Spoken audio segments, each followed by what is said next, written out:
Our next Reddit post is from Billy the Goat. I used to work for this hellhole of a job. I was a calibration technician, and my job, along with the two others we had, was to keep our tools and robots in the plant in line with our customer specifications. Failure to do so would allow our customers to pull out of their contracts with no legal ramifications. So this was a really important job. Anyways, we were behind on calibrations big time. This was mostly due to the fact that the lines refused to give us the tools to calibrate the machines because they didn't want it to affect production. And my so-called supervisor had no spine and kept telling us to work around it. For reference, we had to calibrate 6,000 different tools and machines, and almost 3,000 of them were overdue. So, yeah, we were in trouble, and this was a ticking time bomb. One of our customers called and said that next Monday they were coming in for an inspection, which you would think would be an "oh shoot" moment, but no one seemed to care.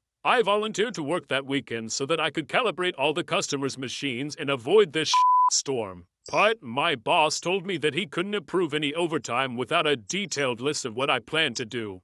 I told him that I couldn't give him a list ahead of time because I had no clues which tools were where or what I would need to replace. But I could log everything as I went and give it to him on Monday. He said no, I had to either give him the report now or I couldn't do overtime, so I didn't. Next Monday, the customer comes in. Within an hour of being there, he realizes that almost all of his tools and machines are 4 months out of date. He immediately shuts down production, sends those employees home, and pulls their contract. Because now he had to recall 4 months worth of product. The company starts slamming down on my department, to which I just looked at my boss, laughed, and then quit, because F that. One of my friends who still worked there after I left told me the customer renegotiated the contract much more in their favor, meaning the company got paid way less per product. And the company took a loss in profits that year because that customer told all the other customers what happened and things really hit the fan. They ended up selling the place after another year.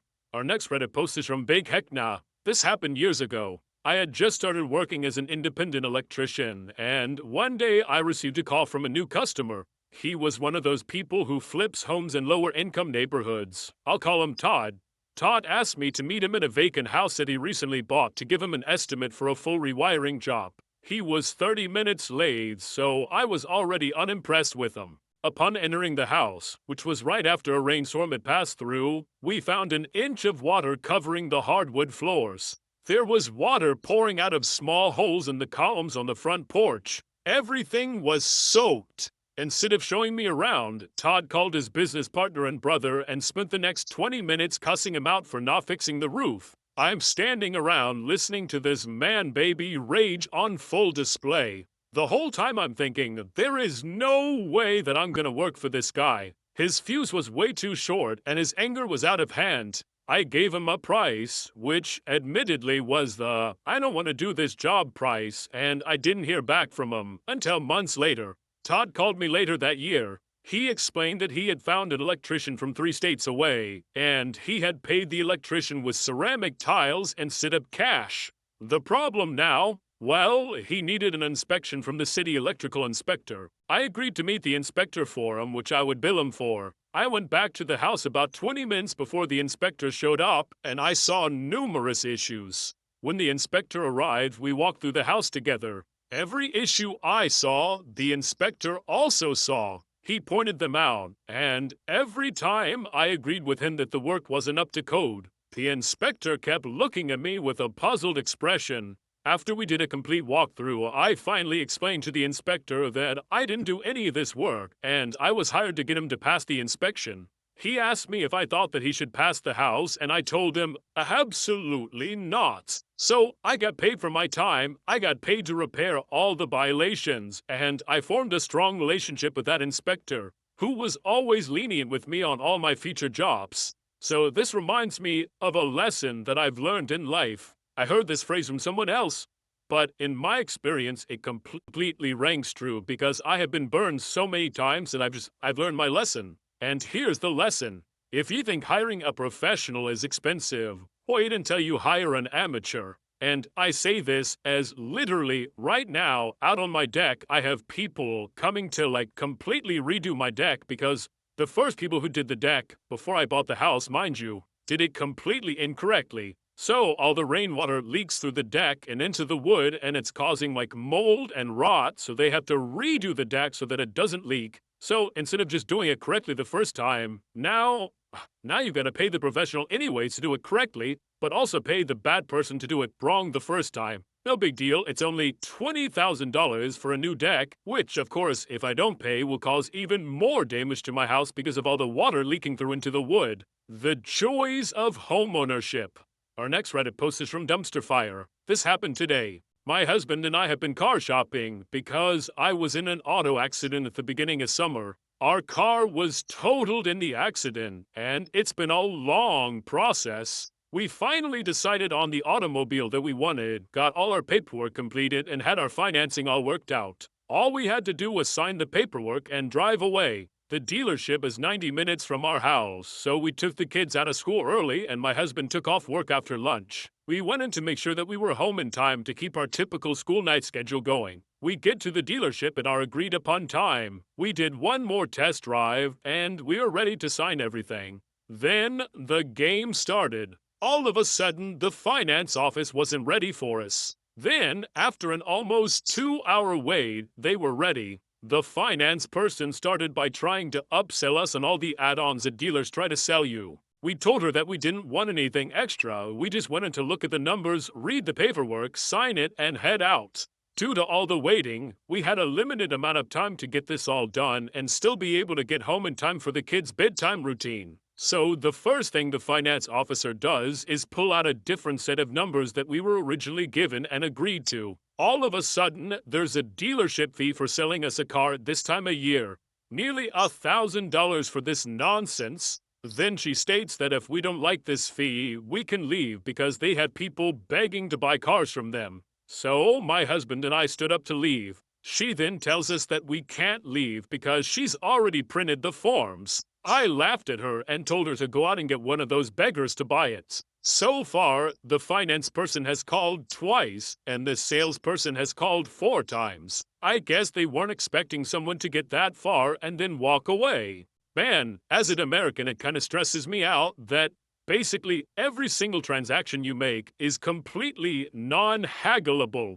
However, you can haggle on your 2 biggest purchases, your house and your car. So Americans spend their entire life getting very little experience on haggling on prices, but then when you get to these insanely expensive car and house purchases, suddenly you have 0 haggling experience, but you've got to haggle for like literally thousands of dollars. Our next Reddit post is from Willie's Mudcake. This happened a few years ago when I was around 18. I worked in a large chain that sold automotive parts. The store had a roughly equal number of male and female staff, and since this was the automotive industry, the women seemed to get a decent amount of men and women who would ask for one of the boys to help them. I was out back loading stock onto a trolley to run to the floor when one of my female coworkers, and mind you, she's worked here for 7 years at this point compared to my 3 months of employment, comes and finds me and asks me to help a customer. I ask her why she needs help because she usually knows more than I do considering how long she's been working here. She explained that she was standing at the service desk and a guy came up and asked her to get one of the boys. She tried explaining to him that she's more than competent to help him, but he insisted that a man needs to help him.